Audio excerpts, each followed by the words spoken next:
Okay, everybody. So I'm back with you. I'm back with you now. Hopefully you can all hear me, and now you can also leave comments as well. So I'll keep an eye out for any comments that you might have, any questions in particular. That's what I'm here for, to answer questions that you might have about your pet's health, particularly in this age of COVID-19. So as I said, feel free to post away and ask questions. I've run through a few of the key messages that I sort of wanted to get across today with regards to coronavirus and our pets, but I think it's worth perhaps running through them again. So one of the most important things I think that it's important to let you know is that at this stage there is still no current evidence that you can get COVID-19 from your pet, so whether it's a dog or a cat or in fact a tiger. There have been a few cases reported in the media this week, so we do know a cat in Belgium did pick up COVID-19 from their owner, although there's a little bit of, I guess it's uncertain as to, what the specific symptoms were that were related to the virus in that cat, but we do know that it recovered. So that's one of the cases that's been in the media. One of the other ones that I'm sure you've probably read about are the tigers at the Bronx Zoo in New York. So there was a number of the big cats, the tigers and the lions, actually did test positive they didn't test positive, they displayed respiratory signs, so things like sneezing and coughing. And one cat did test positive for the virus that causes COVID-19. And it was determined that tiger did actually catch the virus from their keeper, who was tested positive for the virus. The cats are expected to make a full recovery, and there's no indication that they're a risk to anyone else. One thing I will say is that even though it is possible for cats and potentially dogs to pick up coronavirus, it's really, really rare, exceedingly rare. We can count the number of cases that have been, diagnosed and reported on one hand, just about. So the risk to you from your pets is really, the risk to your pets from you is very low, and there's no cases of transmission the other way. So I wouldn't be concerned about it. I'd just be practicing good hand hygiene, washing your hands regularly, and making sure you're following all the recommendations for social distancing and things like that. Now I've got the comments on this stream. I can see I've got one viewer. Would you mind leaving me a comment to let me know if you can actually do that? That would be really helpful. Unfortunately, we did have some trouble this afternoon with the live stream, with Facebook Live not playing ball, so we have had to move across here to YouTube, and unfortunately I think a lot of people have missed that, which is unfortunate. But what we will do is we're going to be doing this every week, so I'll be here every week to answer your questions, and we will have some video content for you to have a look at after the stream as well. So there's no risk of you missing out there.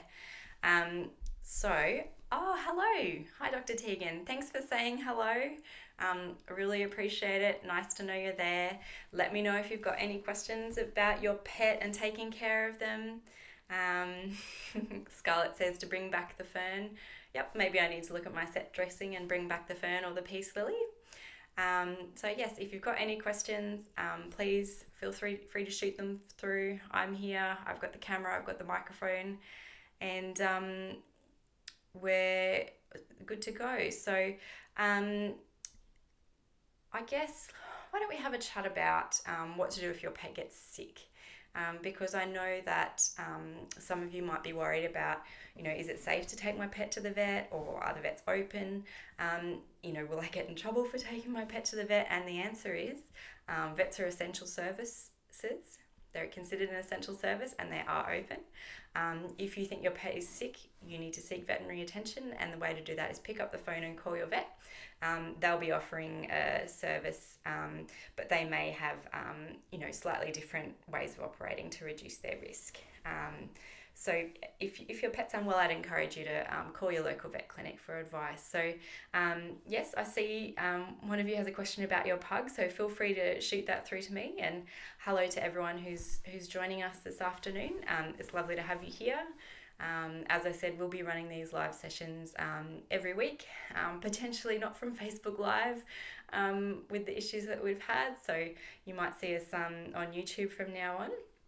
But yes, feel free to shoot through any questions you might have, and I'll do my best to answer them for you.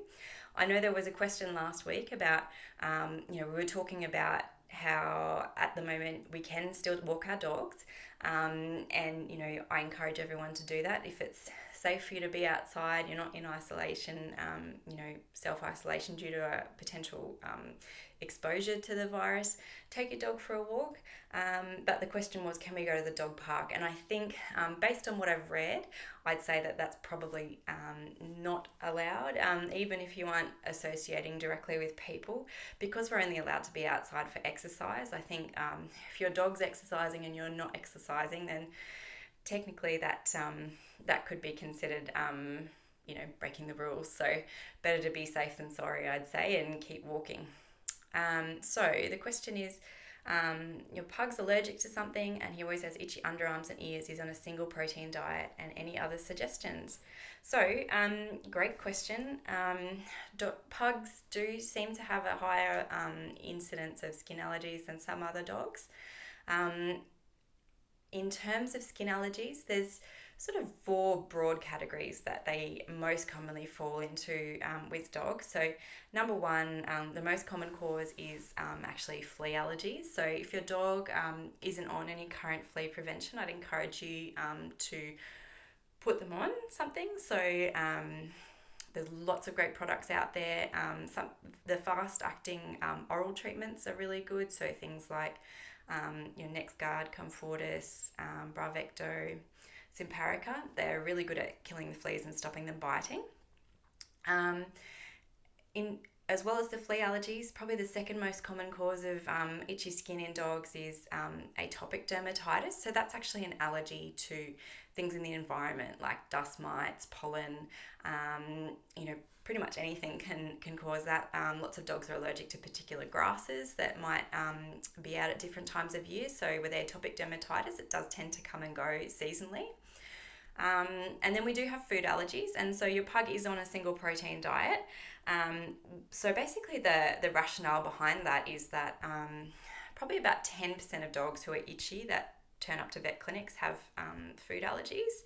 And essentially those allergies are to commonly occurring protein sources in dog foods that they've been exposed to and built up, the allergy.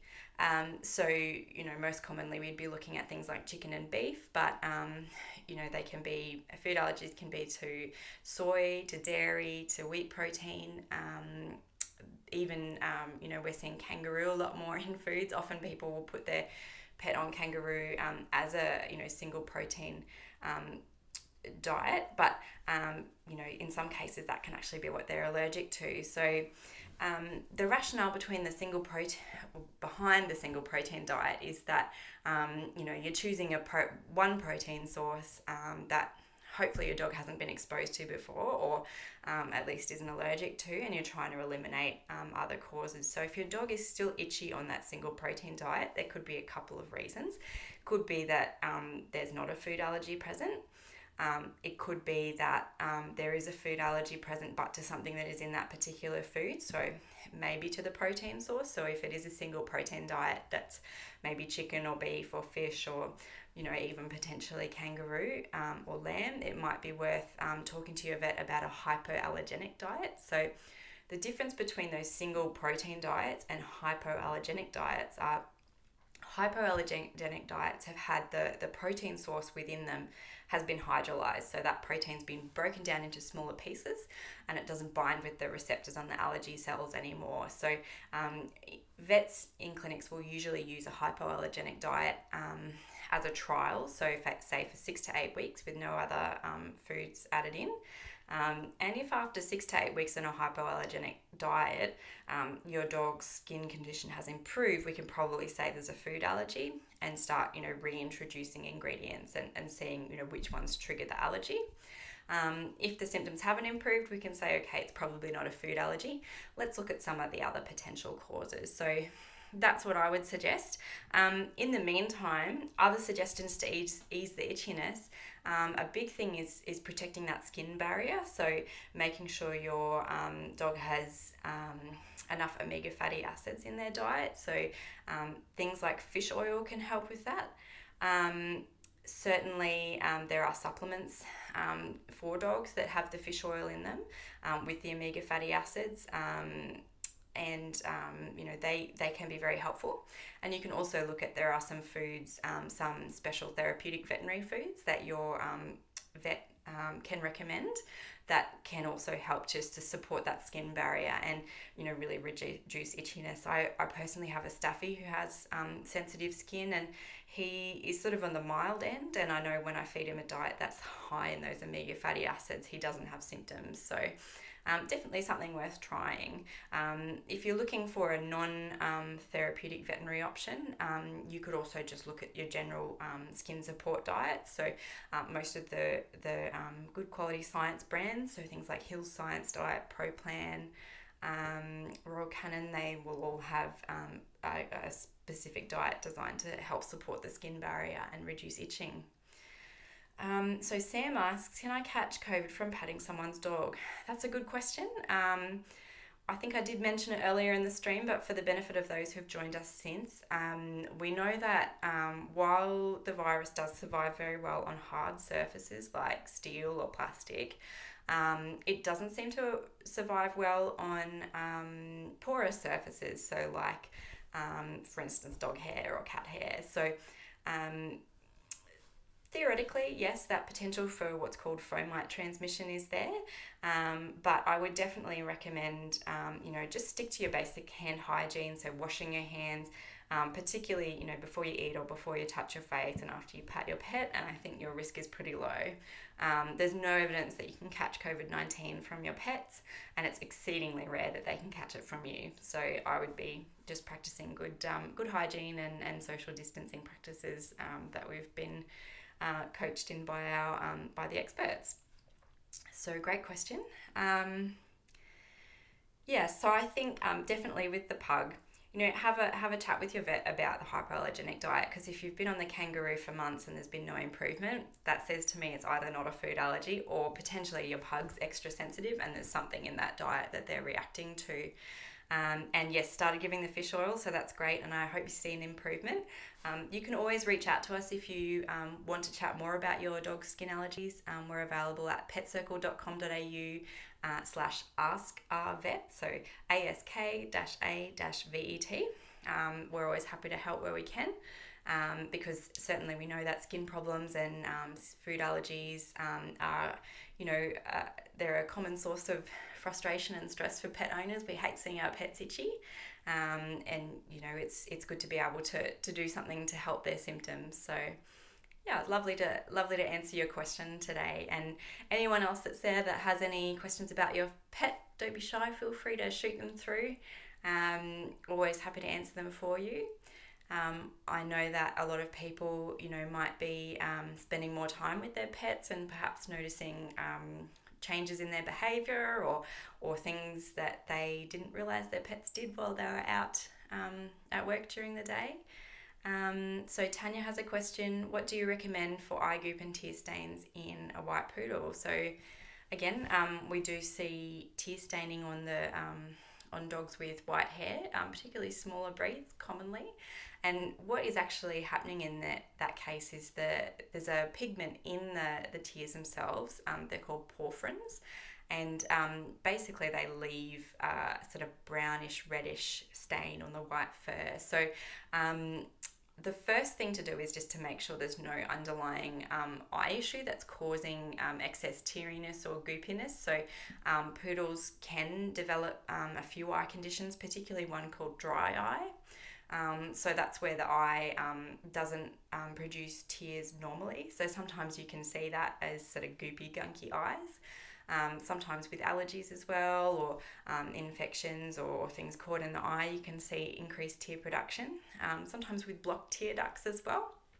So, once those are all ruled out, it's really just a matter of trying to, stop that tear from building up constantly in the fur. So what I would recommend is using you can use tear stain removers, so dog tear stain removers, and there's a few different brands that make them. I know Rufus and Coco do have one, and essentially you could use even just a gentle mild dog friendly shampoo and some water, and really the key is just to keep removing it and stopping it from building up. So just make it part of your daily routine to give the area a wipe, and you will hopefully find that the tear stains don't really build up.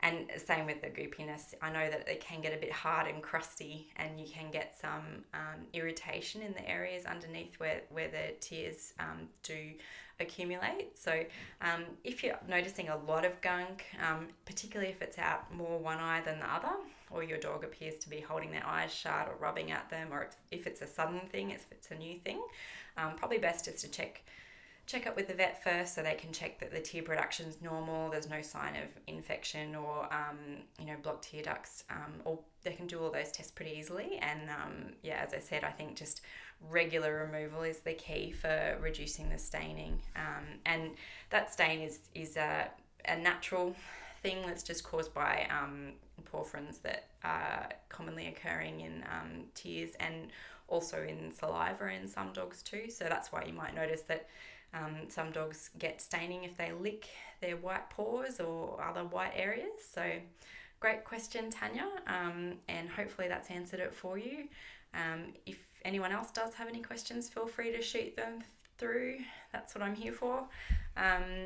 I'll probably take a few more and then sign off, and we might look at recording a few videos and a few more Q&As for those who've missed the stream. So keep an eye out on our YouTube channel and on our Facebook page. We'll be posting lots of videos and answering all your questions about keeping your pets healthy and keeping them entertained as well. So I think one of the other common questions that I've seen in the last week or so is, my dog's going crazy and it's driving me nuts, and I'm taking them for walks and they're still chewing everything and destroying the house and digging up the garden, and what can I do? And firstly, I have to say, as the owner of 2 staffies, I hear you. I've been there. I think, when you've got your pets, when you've got your dogs that are behaving like that, and that they're getting, they're getting daily exercise, so they're getting walked for half an hour to an hour every day, and they're still behaving like that, that sort of says to me they probably need some mental stimulation and enrichment. So the key there is to mix things up and to try to encourage them to use their brain a little bit, because, a lot of dogs could go for a 2-hour run and maybe start to get tired, but 20 minutes with a puzzle toy and they're probably ready for a sleep. So I really like treat dispensing toys. So there's all different kinds. You can get ones that you can put their daily kibble into.